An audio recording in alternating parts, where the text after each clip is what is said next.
Hello, you wonderful people, and welcome to another episode of Crime Centric. This being a show where I talk about crime dramas that I watch. For today's episode, I'm going to talk about the latest episode of The Blacklist. Another great episode of The Blacklist, which was kind of very interesting with everything that went down in this episode, just from top to bottom. Obviously, this episode in particular dealt with a blacklister named Rebecca Thrall. Basically, at the end of the day, it's like some long, huge roundabout scheme about getting paid crazy amount of money, like the company she works for called Water Day. Obviously, I think it seems like the top, her as well as the top dude at the top, Mr. Johnson, were the ones mainly behind it. I don't know whether the entire company was kind of aware of kind of the shady stuff they were doing.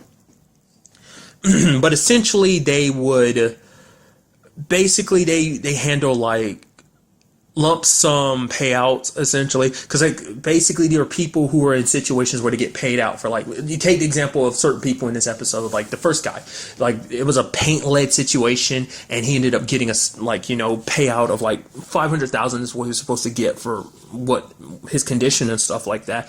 But rather than kind of slowly and surely over time getting that 500,000, their company in particular like, hey, here's this 100,000, which isn't illegal, but it's still kind of scummy because it's like you're basically cheating them out of the fifth. It's like, oh, go ahead and take this money and not worry about the 400,000 you're supposed to be owed. It's just I don't know, it's scummy the way it's done. I mean, even Cooper was like, yeah, it's done a little shitty, but it's like it's not illegal. So, but essentially what they do is they then take cops and get them to kill said person because there's a life insurance policy on said person, and the cops are people who are needing money. You take the second cop in the episode, for example, her sister was sick and she needed the money to pay for a surgery or operation for her sister, which also Rebecca was also being like, oh, don't worry, like, I know it's sad, but this person, they're about to die, their condition is worse because of the whole lead thing. These are people with like cognitive issues, and it's like, oh, they won't live to be 45. Essentially, you'll be doing them a mercy. It's essentially kind of like an angel of death type of situation. Like, oh, you're giving them mercy. So I thought, like, in some twisted way, initially, I was like, oh, she's just trying to, like, maybe she gets some sick thrill out of it, because you later on see that she's representing the family of the victim, and I was like, whoa, wait, you're the one that set this up. So I was like, what are you getting out of this? Like I said, they get, like, a crap ton of money, because, like, that one guy in particular, they put, like, a $5 million, insurance policy, life insurance policy on him, that the moment he died, they got. So it's really scummy and shady and messed up. Rebecca, to the point, actually ended up killing her partner, Mr. Johnson, just because it's like, well, the FBI was closing in, and it's like all the evidence point to him. None of it really pointed to her. So I was wondering, what that whole thing at the beginning, well, when we see her, like, meeting up with that person in the latex suit, I was like, what that was all about. I was like, oh, it's Mr. Johnson, he's in that. And I was like, okay, I guess that was just kind of like part of their his thing.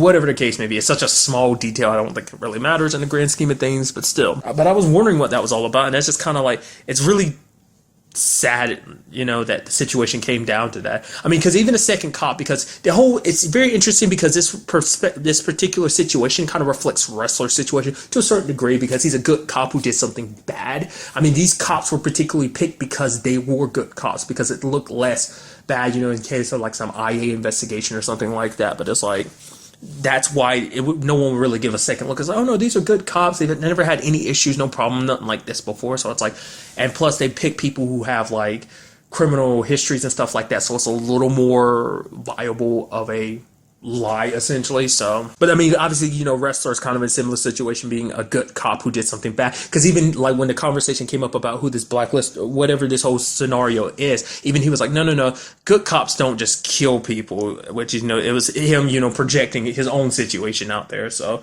and in particular, you did have his situation in this episode kind of going a little further, because the guy he owes a favor to ends up being like, hey, I need you to pick a car for me. He picks up the car from the impound, and it turns out that said car was housing a body. So there's that.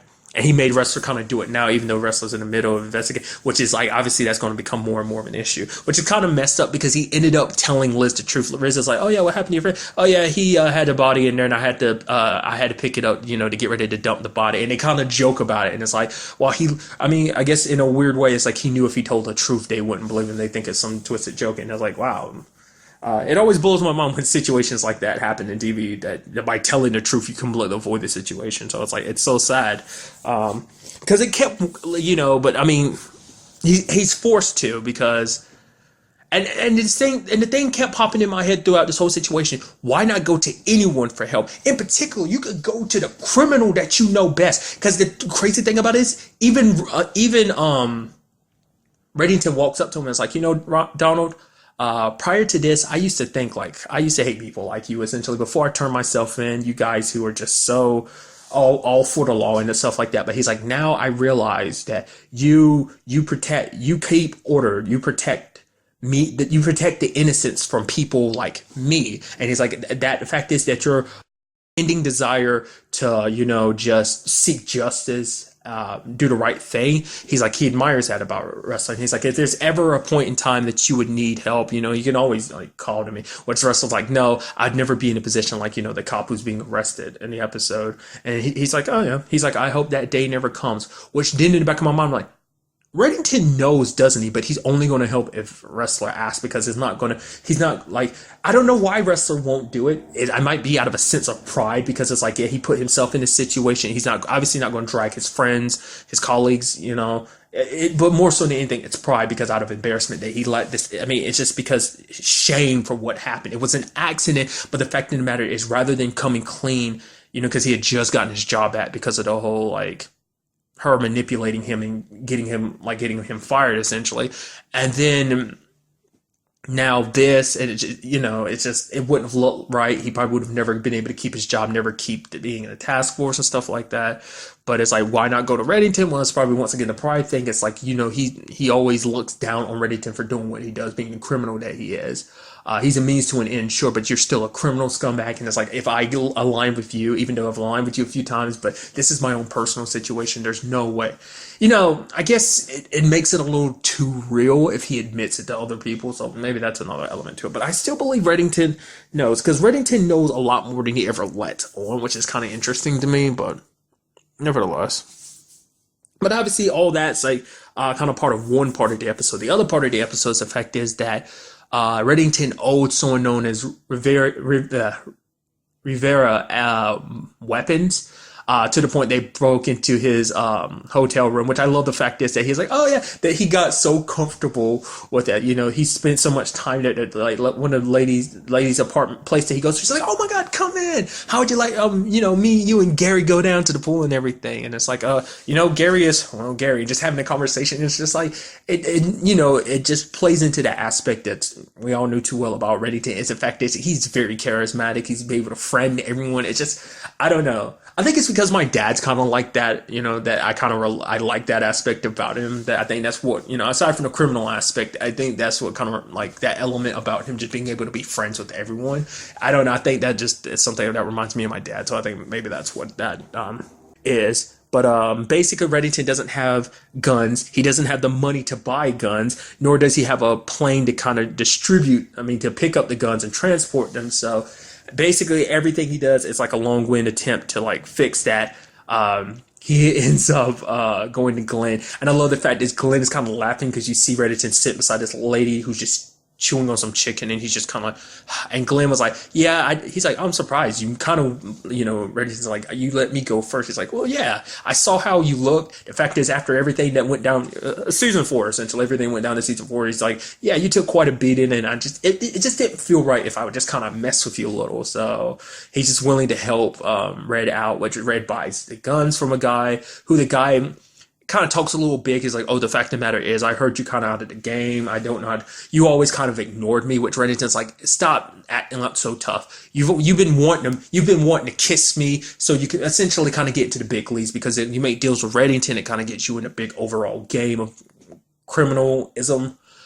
So, which I love that the fact of the matter is, it's like, oh, he brought Tom into this whole equation just to leave Tom as collateral so that he can set this whole thing up. And then Yeti and Smokey still bantering back and forth. Like, it's so interesting that his two newest associates can't stand each other, but they do such amazing work, because basically they picked the perfect spot and created a runway using elephants to kind of clear the field and everything. It's it's quite impressive. Then the FBI shows up. I was like, man, that sucks. Like, was he being watched by the FBI and Reddington didn't know? It's like, well, why wouldn't Reddington know? It's like, well, his connections aren't as strong as they used to be. But it's like, but still, I had a feeling the moment things happened, I was like, is this a setup? But the look on his face, I was like, no. But then, like, the moment he's in the back with Tom, I'm like, oh God, Tom's going to admit something he shouldn't admit, shouldn't he? I mean, he ended up saying some stuff like, well, I know I'm about to go to jail. Well, at the very least, I know that if I'm going away, the fact is you're going away too, and you'll be as far away from Liz. And then he's like, it turns into the whole conversation of like, Liz, yeah, she's kind of looked past his whole criminal side because he's her dad. But the fact of the matter is that's just because Liz is a good person and she sees the good side of people. But, Tom's like, I'm not like that. I know but that's because she doesn't know the fact is you're lying to her. He's like, oh, you know that for a fact? He's like, yeah, I do. Because she saw the good side in Tom and it kind of brought, turned things around. So it's almost like Tom, because of the whole body situation, it's kind of like, I know you can't turn things around. It's like, she's going to be ultimately, because, Tom cares about her and just knows that she'll ultimately be hurt by whatever this is. Reddington would bring nothing but hurt to her. That's why Kate fought so hard to keep Reddington down and keep him away from her, so. But lo and behold, it turns out the whole thing was a setup, which is so interesting because I was almost scared for Tom that he would end up revealing too much. But even in that circumstances, he's still, Tom's smart too. He knows not to talk too much. But I think that him saying what he did has garnished some of Reddington's attention, which I love Reddington being like, well, the fact of the matter is, you are important to Liz, so that makes you important to me, essentially. Because it's like, I could have died. It's like, what? No, you would have been fine, so. That was just kind of interesting, but much like the wrestler situation, I feel like this has kind of thrown a little of Reddington's attention toward Tom. Maybe it hasn't. Maybe he hasn't really caught on because the fact of the matter is there's probably always been a part of Reddington that probably thought she would turn to Tom. Tom just happens to come back now, roughly around the time the body disappeared, like the body in the case is going to. So it's like I don't, Reddington isn't about coincidences, so I think on some level he knows, and this probably cemented it a little more in his mind. Maybe, maybe not. Because that was another thing, too, because he even said the line that made him go like, okay, you're important to Liz, so you're important to me. He's like, because if I wanted you dead, Tom, I put the bullet in your head just up myself, and it's like, okay, they keep, because we... alluding to that, which I still don't believe that he killed Tom. Either someone else attacked Tom or they showed up there, or maybe that's them putting a bullet in someone else. I don't know. I don't think, because Reddington just said what he said. No matter what the circumstances is, Liz, like Tom is important to Liz, and if he died, then. But then again, maybe you could make the argument. It's like, well, if he's under the circumstances of this body will ruin things with Liz, then he'll take that chance. She might be sad and hurt, but the fact of the matter is, she won't be so devastatedly hurt that she breaks things off with Reddington because of whatever truth is revealed from this body. Which, this episode, Tom is having someone dude named Pete run it for him because like Pete was kind of like basically he can run some DNA from some teeth or something like that, but it will take a while because the body is so old, might have been exposed to air and stuff like that. So, and then finally there's just the end bit at the end. You have Reddington, he sold the gun, so Rivera is going to be off his back, plus he got a plane out of it, so slowly but surely building his like clout back up, putting himself in a very good position again. And I love that the fact of the matter is it's him and Dembe just hanging out underneath the stars, and you have Glenn there kind of ruining it a little bit.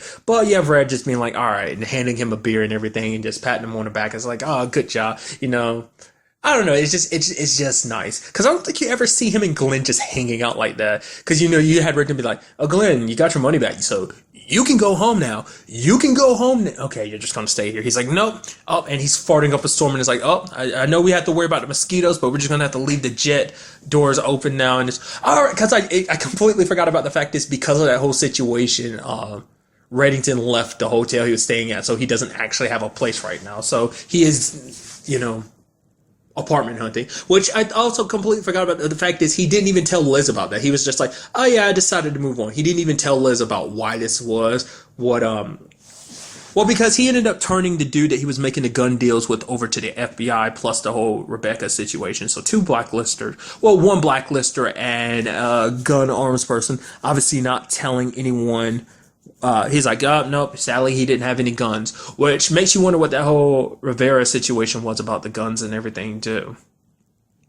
I don't know. It was just interesting. Maybe that's something we'll kind of see later on, or maybe it's just one of those things. It's kind of like it was a means to an end, and it's a storyline. It's just kind of like, yeah, something happens. I get the feeling like it's going to come back in some shape or form. So overall, a great episode. Like I said, I'm very interested to see where this whole wrestler thing continues to go, because it's like obviously this guy's going to make him do more and more. Then, like I said, I get the feeling that ultimately is going to be something that conflicts with the job. Now, not just only is he doing something like this where he's helping the guy dispose of a body and everything, but it's more so like eventually him having to do stuff for that guy. And I keep calling him guy because I keep forgetting his name.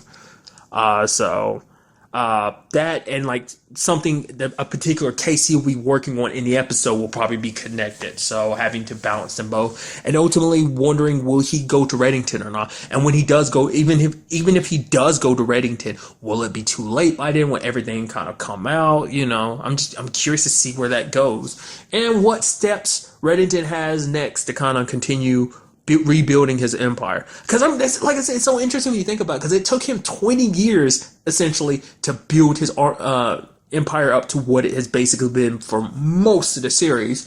It's kind of interesting when you actually break it down too, because Kate like dismantled his business like no one else. Like there have been people who've attacked Reddington before in the past, plenty, but obviously he stood the test of time and he's like came out on top, but like no one hit him as hard as Kate did, just because Kate knew when and how hard to hit him to keep him down essentially. So, and then finally the whole situation with Tom, like I said, as I was referencing the future event that we saw about when Tom came back in the season premiere, that aspect, plus the whole situation with the body, figuring out more about that mystery, which the fact is that we're kind of, maybe next episode we'll kind of find out more. Maybe it'll probably take a little while longer. We will just have to wait to see what goes on for the rest of the season, but more specifically, what goes down in the next episode. But really, that's all I wanted to talk about. Till the next time we meet, be happy, be safe, live life to the fullest, and enjoy it. Good day and goodbye.